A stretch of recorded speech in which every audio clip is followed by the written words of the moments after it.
Hello everyone, welcome to entertainment centre. আজ আমি একটি অসাধারণ সাসপেন্স এবং থ্রিলারে ভরা গল্প নিয়ে চলে এসেছি, যেখানে দীর্ঘ সময় ধরে ভালোবাসার সম্পর্কে থাকার পরে মেয়েটি হঠাৎ একদিন তার প্রেমিকের ভালোবাসার সত্যতা যাচাই করতে চায়। ফলস্বরূপ মেয়েটি বন্দী হয়ে যায় একটি গোপন কক্ষে। তারপরে মেয়েটির যে ভয়ঙ্কর পরিণতি হয় সেটাই আমরা দেখব আজকের মুভির কাহিনীতে। তো চলুন আর দেরি না করে সরাসরি মুভির এক্সপ্লেনেশনে চলে যাওয়া যাক। তো কাহিনীর শুরুতে আমরা এই মুভির অন্যতম মূল চরিত্র বিক্রমকে দেখতে পাই। হ্যান্ডসাম, রিচ এবং গুড লুকিং পার্সোনালিটির বিক্রম একজন নামকরা ফটোগ্রাফার ছিল, যাকে আমরা তারই বাড়িতে খুব উদাস হয়ে বসে থাকতে দেখি, যেখানে বিক্রম তার রুমে বসে ক্যামেরাতে তার গার্লফ্রেন্ড রশনির একটি ভিডিও দেখতে শুরু করে। যে ভিডিওতে রশনি বিক্রমকে জানিয়েছিল সে বিক্রমকে ছেড়ে চলে যাচ্ছে, কারণ বিক্রমের সাথে তার আর কোনো কিছুই ঠিকঠাক ভাবে চলছিল না, আর সে বিক্রমকে আর আগের মতো বুঝতে পারছিল না। তাই এই সম্পর্ক ছেড়ে চলে যাওয়াই তার কাছে উপযুক্ত বলে মনে হয়েছে। রশনির এই ভিডিও দেখার পরে বিক্রম ভেতর থেকে অনেক ভেঙে পড়ে, আর এই জন্য সে নিজের মন হালকা করার জন্য সে একটি বারে চলে যায়, যেখানে বসে সে অনেক ড্রিঙ্কস করতে শুরু করে। এই পর্যায়ে সেই বারের একজন স্টাফ নিশার নজর বিক্রমের উপর পড়ে। বিক্রমের এমন উদাসী নিশার মন বিষণ্ণ করে দেয় এবং প্রথম দেখাতেই বিক্রমের প্রতি নিশার কিছুটা ভালো লাগা তৈরি হয়। এরপর বিক্রম নেশাগ্রস্ত অবস্থায় বাইরে বের হয়ে যাওয়ার সময় বাইরে থাকা একটি ছেলের সাথে ধাক্কা লাগে, যার ফলে ছেলেটির সাথে তার ঝগড়া শুরু হয়ে যায়। এক পর্যায়ে ছেলেটি বিক্রমের গায়ে হাত তোলে। ঠিক সেই সময় নিশাও সেখানে চলে আসে। এদিকে বিক্রমের অবস্থা এতটাই খারাপ ছিল যে সে নিজে ড্রাইভ করে বাড়ি যাওয়ার অবস্থাতে ছিল না, এমনকি সে নিজের বাড়ির অ্যাড্রেসও ঠিকঠাক ভাবে বলতে পারছিল না, যে কারণে নিশা এবং তার রুমমেট বিক্রমকে তাদের হোস্টেলে নিয়ে যায়। পরের দিন সকাল হতেই বিক্রম নিশাকে একটা ধন্যবাদও না জানিয়ে চুপচাপ তার বাড়ি থেকে চলে যায়। অফিসে বিক্রমের বস বিক্রমকে বলে যে রশনি নিজের ইচ্ছায় বিক্রমকে ছেড়ে চলে গিয়েছে, তাই রশনির সমস্ত স্মৃতি মুছে ফেলে বিক্রমের উচিত নতুন করে জীবন শুরু করা। এরপর বিক্রম বাড়িতে ফিরে রশনির সমস্ত জিনিসপত্র সরিয়ে ফেলে, আর তারপর সে আবার বারে গিয়ে নিশাকে গত রাতের জন্য ধন্যবাদ জানায়। ধীরে ধীরে বিক্রম নিশাকে পছন্দ করতে শুরু করে এবং নিশাও বিক্রমের সাথে সময় কাটাতে থাকে, আর তারা একে অপরকে ভালোবেসে ফেলে। এরপর বিক্রম নিশাকে তার বাড়িতে নিয়ে আসে এবং তারা একে অপরের সাথে ঘনিষ্ঠ হয়, আর তাদের মধ্যকার এই ঘনিষ্ঠতা তাদের সমস্ত দূরত্ব দূর করে দেয়। ঘুম থেকে ওঠার পর নিশা বিক্রমের সমস্ত বাড়ি ঘুরে দেখতে শুরু করে। এখন বিক্রমের বাড়ির এক কেয়ারটেকার নিশাকে দেখা মাত্রই তার দিকে এক অদ্ভুত দৃষ্টিতে তাকিয়ে থাকে। যাই হোক, কিছু সময় পরে বিক্রমের বাড়িতে পুলিশ রশনির বিষয়ে ইনভেস্টিগেশন করার জন্য আসে, আর বিক্রমকে রশনির বিষয়ে জিজ্ঞাসাবাদ করতে শুরু করে। বিক্রম পুলিশকে রশনি রেকর্ড করে যাওয়া সেই ভিডিও ক্লিপসটি দেখায়, আর সেই সাথে বিক্রম এটাও জানায় যে রশনি যাওয়ার সময় তার সমস্ত জিনিসপত্র নিয়ে চলে গিয়েছে। কিন্তু পুলিশের সন্দেহ বিক্রমের উপর গিয়ে পড়ে। তারা ভাবে বিক্রম হয়তো রশনির সাথে খারাপ কিছু করেছে, আর হয়তো তাকে মেরে এই বাড়ির মধ্যে কোথাও মাটি চাপা দিয়ে রেখেছে। এখন নিশাও বিক্রমকে সন্দেহ করতে শুরু করে, কারণ বিক্রম নিশাকে রশনির বিষয়ে সবটাই গোপন রেখেছিল। যাই হোক, পরের দিন বিক্রম নিশাকে নিয়ে তার একটি পার্টিতে যায়। এখানে নিশা জানতে পারে যে বিক্রম খুব শীঘ্রই এই দেশ ছাড়তে চলেছে, যে বিষয়টিও নিশার কাছে অজানা ছিল। কিছু সময় পরে সেই পার্টিতে নাওমি নামে একজন হেয়ার স্টাইলিস্ট আসে, আর যাকে দেখে বিক্রম অদ্ভুত একটা স্মাইল দেয়। এই সমস্ত বিষয়গুলো নিশার কাছে খুব রহস্যময় লাগতে শুরু করে। নিশা এই সমস্ত কথা ভাবতে ভাবতে বিক্রমের বাড়িতে এসে সে শাওয়ার নিতে শুরু করে। হঠাৎ সে কিছু অদ্ভুত আওয়াজ শুনতে পায়, এজন্য সে ভয়ে বাথটাব থেকে উঠে পড়ে এবং কন্টিনিউয়াসলি সেই বাড়িতে নিশা কিছু অদ্ভুত বিষয় উপলব্ধি করে আসছিল। যেমন যখনই সে বাথরুমে যেত তখন সে বেসিনের ট্যাপ থেকে অদ্ভুত রকমের আওয়াজ শুনতে পেত এবং হঠাৎই সেখানের ইলেকট্রিসিটি চলে যেত। এখন পরের দিন নিশা আবার শাওয়ার নিতে শুরু করলে হঠাৎই শাওয়ারের পানি গরম হয়ে যায়, যার কারণে তার স্কিন খুব খারাপভাবে পুড়ে যায়।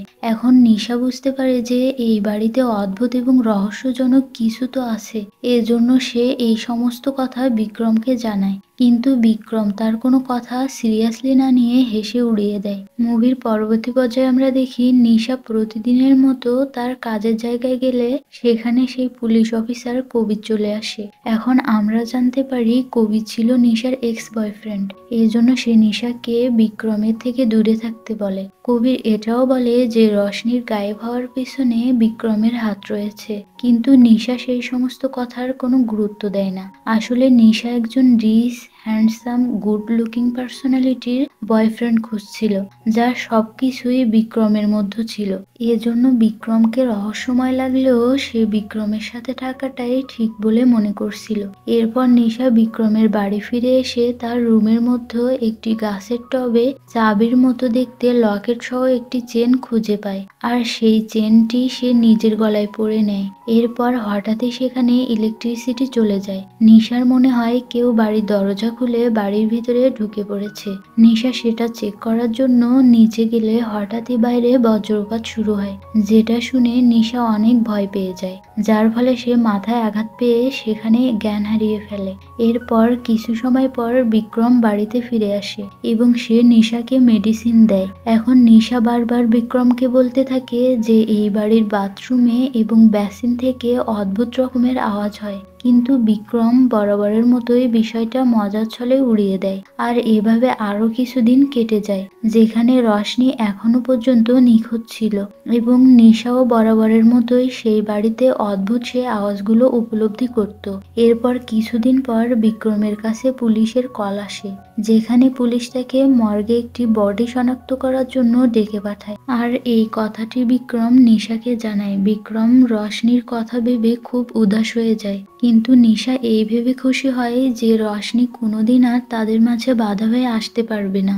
এরপর বিক্রম সেই বডি শনাক্ত করতে গেলে সে জানায় সেই বডি রশনির নয়। এই বিষয়টি জানার পরে নিশা একটু আপসেট হয়ে পড়ে, যা দেখে বিক্রম নিশাকে জানায় সে অনেক আগেই নিশার সাথে মুভ অন করে নিয়েছে আর তার জীবনে রশনির এখন আর কোনো অস্তিত্ব নেই। এরপরে আমরা একটা শকিং দৃশ্য দেখতে পাই, যেখানে বাথরুমের গ্লাসের ওপাশে ভয়ঙ্কর দেখতে একটি মেয়ের উপস্থিতি দেখতে পাই। সে আর কেউ নয়, সে ছিল রোশনি। আর মুভির কাহিনী এবার ফ্ল্যাশব্যাকে শিফট হয়, যেখানে ভারতের বাইরে এক দেশে রোশনি এবং বিক্রমের প্রেম কাহিনী শুরু হয়। তারা একটি সুন্দর সম্পর্কের মধ্যে আবদ্ধ ছিল। বিক্রম সেই পর্যায়ে একজন খুব ছোটখাটো ফটোগ্রাফার ছিল, আর রশনি ছিল একজন প্রখ্যাত আর্কিটেক্ট। এখন কিছুদিন পর বিক্রমের কাছে ইন্ডিয়া থেকে 1 বছরের জন্য একটি অনেক বড় প্রজেক্টে কাজ করার অফার আসে, যেটা তার ক্যারিয়ারের জন্য একটি অনেক বড় অপরচুনিটি হতে চলেছে। এখন রশনি তার নিজের ক্যারিয়ার স্যাক্রিফাইস করে বিক্রমকে নিয়ে ইন্ডিয়াতে চলে আসে। ইন্ডিয়াতে প্রজেক্টে কাজ শুরু করার পর থেকে রোশনি বিক্রমের চরিত্রের মধ্যে কিছু পরিবর্তন লক্ষ্য করতে শুরু করে। রশনি প্রায় সময়ই বিক্রমকে তার কোয়ার্কার নাওমির সঙ্গে ঘনিষ্ঠ অবস্থায় দেখতে পেত। বিক্রম প্রায় সময় নাওমির সাথে কথা বলতে ব্যস্ত থাকত এবং বিক্রমের ফোনে ইনবক্সে নাওমির SMS ফুল হয়ে থাকত। এ ব্যাপারে রোশনি বিক্রমের কাছে সমস্ত কিছু জানতে চাইলে বিক্রম বরাবরের মতোই নাওমিকে তার কো-আর্টিস্ট এবং একজন ভালো বন্ধু হিসেবে পরিচয় দিত। রোশনি এই বিষয়টি নিয়ে ভীষণ চিন্তিত হয়ে পড়ে। এখন কিছুদিন ধরে রোশনিকে এভাবে চিন্তিত দেখতে পেয়ে তার বাড়ির মালিক রোশনিকে তার বাড়ির একটি বৈশিষ্ট্যের কথা তুলে ধরে। তিনি বলেন তার বাবা মা এই বাড়িটি একটি স্পেশাল ডিজাইনে বানিয়েছিল, যেই বাড়ির মধ্যে ছিল একটি সিক্রেট রুম। বাড়ির মালিক রশনিকে সেই রুমের মধ্যে নিয়ে যায় এবং রশনিকে বলে এই রুমের দরজা বন্ধ করলে তুমি এই রুম থেকে সমস্ত বাড়ির দৃশ্য দেখতে পাবে, আর সেই সঙ্গে এই রুমের মধ্যে স্পিকারও লাগানো আছে। তুমি সমস্ত কিছুই এই রুম থেকে শুনতেও পাবে এবং বাইরের সমস্ত দৃশ্য দেখতেও পাবে, কিন্তু বাইরে থেকে কেউ তোমাকে না তো দেখতে পাবে আর না পাবে শুনতে। সেই মহিলা রশনিকে বলে যে তুমি কিছুদিন এই রুমে থেকে বিক্রমকে মনিটর করতে পারবে আর এটাও জানতে পারবে যে বিক্রম তোমার পিছনে তোমাকে চিট করছে কিনা। রশনি সেই বাড়িটি খুব পছন্দ হয়ে যায়, এজন্য সে সেই বাড়িতে বাড়িটি কিনে নেয়। সেই মহিলা বাড়িটি বিক্রি করে লন্ডনে চলে যায়। এবার কিছুদিন সেই বাড়িতে থাকার পরে রশনি তার সেই প্ল্যান কাজে লাগানোর সিদ্ধান্ত নেয়, আর সে সময় নষ্ট না করে একটি ক্যামেরায় তার কথাগুলো রেকর্ড করে যে সে আর বিক্রমের সাথে থাকতে চায় না। এরপর রশনি তার সমস্ত জিনিসপত্র লাগেজ প্যাক করে সেই গোপন রুমে নিয়ে আসে।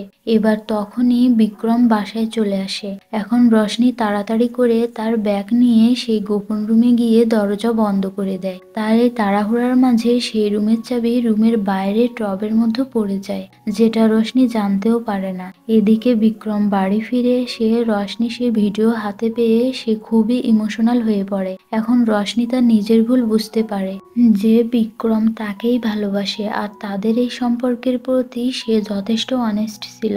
এবার যখন রশনি সেই রুমের দরজা খোলার জন্য চাবি বের করতে চায়, তখন সে বুঝতে পারে তাড়াহুড়ার মধ্যে সে ওই রুমের চাবি বাইরে ফেলে এসেছে, আর দুর্ভাগ্যক্রমে সে ওই হিডেন রুমে লক হয়ে যায়। এখন রশনি তার ফোন নিয়ে বিক্রমকে ফোন করার চেষ্টা করে, কিন্তু সেই রুমে নেটওয়ার্কও থাকে না। এই পর্যায়ে রশনি খুব খারাপভাবে ওই রুমের মধ্যে ফেসে যায়। কিছুদিন পরে রশনি দেখতে পায় বিক্রম তার নিউ গার্লফ্রেন্ড নিশাকে নিয়ে তার বাড়িতে এসেছে, আর বাড়িতে এসে বিক্রম নিশার সাথে ইন্টিমেট হয়ে যায়। আর এই সমস্ত দৃশ্যই রশনি তার রুম থেকে দেখতে এবং শুনতে পায়। আর বিক্রমের এই রূপ দেখে সে সম্পূর্ণভাবে ভেঙে পড়ে।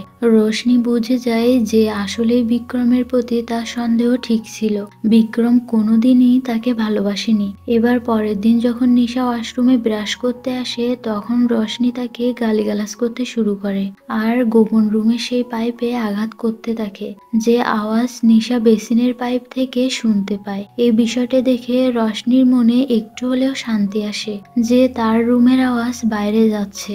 রশনি বারবার এই আওয়াজ করার চেষ্টা করে, কিন্তু অপরদিকে নিশা এই সমস্ত কিছু ভৌতিক কাণ্ড বলে মনে করতে থাকে। এদিকে যখন নিশা ওয়াশরুমে গোসল করার জন্য যেত, তখন রশনি তার রুমে থাকা গরম পানির পাইপের নব অন করে গরম পানির শাওয়ার চালিয়ে দিত, যে কারণে নিশার শরীর পুড়ে যেত। কিছুদিন পর নিশা সেই হিডেন রুমের চাবি খুঁজে পায়, যেটা সে লকেট মনে করে নিজের গলায় পরে নেয়। মুভির দৃশ্য এবার সেই জায়গা থেকে বর্তমানে চলে আসে এবং এ পর্যায়ে আমরা দেখি যে ওই বাড়িতে ঘটে চলা রহস্যময় ঘটনায় বিরক্ত হয়ে নিশা ওয়াশরুমে গিয়ে বেসিনের পানি জমা করে আর আয়নার দিকে তাকিয়ে সে কিছু প্রশ্ন করতে শুরু করে। সে জিজ্ঞাসা করে, আয়নার ওপাশে যে আছো সে কি মানুষ? সেই প্রশ্নের উত্তরে পানি ভাইব্রেট হতে শুরু করে।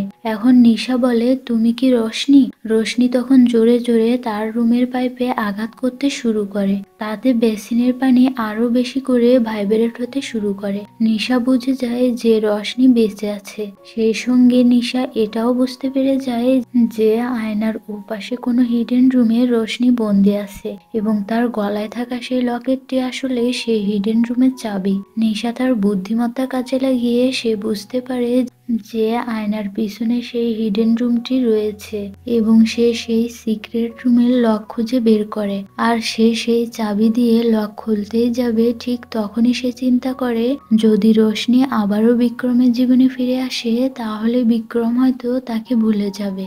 এই কথা ভেবে সে আর লকটি খুলে না, আর রশনির বাইরে বের হওয়ার যে শেষ আশাটি ছিল সেটাও ভেঙে যায়। এরপর নিশা বিক্রম এবং তার সমস্ত জিনিসপত্র নিয়ে অন্য রুমে শিফট হয়ে যায়, কিন্তু রশনিকে সেই রুম থেকে বের না করার জন্য তার মধ্যে অনেকটা অপরাধবোধ কাজ করছিল।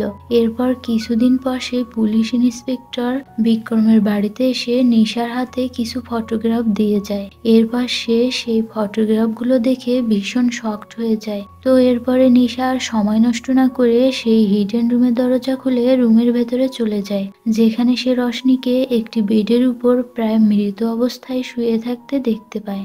নিশা রশনিকে উঠাতে গেলে রশনি একটি ফুলদানি দিয়ে নিশার মাথায় আঘাত করে, যে কারণে নিশা সেখানেই অজ্ঞান হয়ে যায়। এরপর রশনি নিশার কাছ থেকে সেই রুমের চাবিটি নিয়ে নিশাকে সেখানে বন্দি করে সেই রুমের বাইরে বেরিয়ে আসে। বাইরে বেরিয়ে অনেকদিন পর সে যখন নিজের চেহারা আয়নায় দেখতে পায় তখন সে শিউরে ওঠে। এবার ঠিক সেই সময় তার নজর বেডে পড়ে থাকা ফটোগ্রাফগুলোর উপর যায়, যেখানে সে বিক্রম এবং নাওমিকে ঘনিষ্ঠ অবস্থায় দেখতে পায়। তো এখন রশনি বুঝে যায় যে তার সাথে থাকাকালীন বিক্রম বিক্রম নাওমির সাথে সম্পর্ক রেখেছিল আর বিক্রম রশনিকে আসলেই ঠকাচ্ছিল।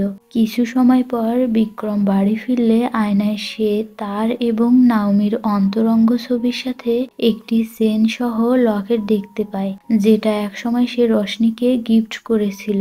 আর এই বিষয়টি দেখে বিক্রম হতভম্ব হয়ে পড়ে। এদিকে কবিরের কাছে একটি পার্সেল আসে যেখানে হেল্প লেখা ছিল, আর পার্সেলটির ভেতরে সেই সিক্রেট রুমের চাবিটি সে দেখতে পায়, যেটা একসময় নিশার গলায় সে দেখেছিল। এরপর সে বুঝে যায় নিশা নিশ্চয় কোনো বিপদে রয়েছে। কবির সময় নষ্ট না করে বিক্রমের বাড়িতে চলে যায়। সেখানে গিয়ে সে বিক্রমের দিকে বন্দুক ধরে নিশার ব্যাপারে জিজ্ঞেস করে, কিন্তু সে তো সেই সিক্রেট রুমের ব্যাপারে কিছুই জানতো না। এজন্য সে হতবাক হয়ে কবিরের দিকে তাকিয়ে থাকে। গল্পের শেষ পর্যায়ে আমরা দেখতে পাই রশনি বিক্রম এবং তার ছবিটি ছিঁড়ে ফেলেছিল এবং সে তার নিজের দেশে ফিরে যায়। আর মুভিটি এখানেই শেষ হয়ে যায়। এই মুভিটির এক্সপ্লেনেশন যদি ভালো লেগে থাকে তাহলে চ্যানেলটিকে অবশ্যই সাবস্ক্রাইব করে দিবেন। ধন্যবাদ সবাইকে।